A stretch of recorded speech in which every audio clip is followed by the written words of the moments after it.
समाजातील प्रत्येक घटना थेट आपल्यापर्यंत पोहोचवणारे आपलं हक्काचं न्यूज चॅनल क्रांती सूर्य न्यूज।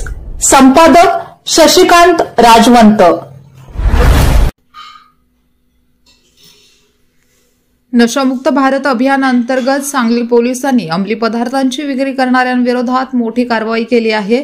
स्थानिक गुन्हे अन्वेषण शाखेने एलसीबी नशेच्या 900 गोळ्या जप्त करून 3 आरोपींना अटक केली आहे, तर एक आरोपी फरार आहे।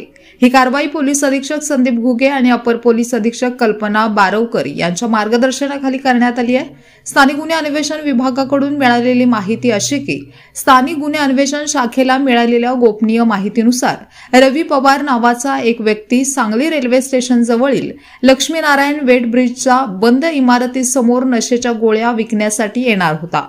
माहितीच्या आधारे सहाय्यक पोलीस निरीक्षक नितीन सावंत यांच्या नेतृत्वाखाली पथकाने सापळा रचला। यावेळी रवी सिद्धराम पवार वय 36 हातात एक पिशवी घेऊन येताना दिसला। पथकाने त्याला ताब्यात घेऊन झडती घेतली असता त्याच्या पिशवीत नायट्रावेट 10 टॅब्लेटच्या 60 स्ट्रिप्स आढळून आल्या, ज्यामध्ये एकूण 900 गोळ्या होत्या। पोलिसांनी या गोळ्यांबद्दल चौकशी केली असता रवी पवारने त्या कुर्ला मुंबई येथील प्रकाश मल्लू पवार याच्याकडून आणल्याचे कबूल केले।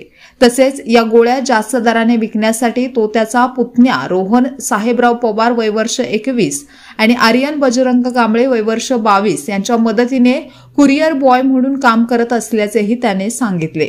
रवी पवारच्या कबुलीनंतर पोलिसांनी तातडीने रोहन पवार आणि आर्यन कांबळे यांनाही ताब्यात घेतले। त्यांचा गुन्ह्यात सहभाग निष्पन्न झाल्याने तिघांनाही अटक करण्यात आली आहे। प्रकाश पवार मात्र फरार असून पोलीस त्याचा शोध घेत आहेत। या प्रकरणी स्थानिक गुन्हे अन्वेषण शाखेचे सहाय्यक पोलीस फौजदार अनिल ऐनापुरे यांच्या फिर्यादीनुसार विश्रामबाग पोलीस ठाण्यात गुन्हा दाखल करण्यात आला आहे। गुन्ह्याचा पुढील तपास विश्रामबाग पोलीस करत आहेत। पोलीस निरीक्षक सतीश शिंदे, सहाय्यक पोलीस निरीक्षक नितीन सावंत, पोलीस उपनिरीक्षक कुमार पाटील, नायब तहसीलदार विनोद कुमार चव्हाण आणि अन्न व औषध प्रशासन विभागाच्या सहाय्यक आयुक्त जयश्री सौदत्ती यांनी या कारवाईत महत्त्वाची भूमिका बजावली आहे।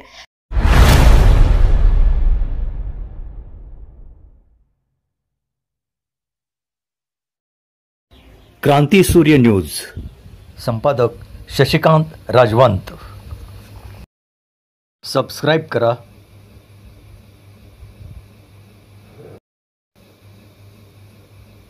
बेल आयकॉनला क्लिक करा आणि लाईक करायला विसरू नका।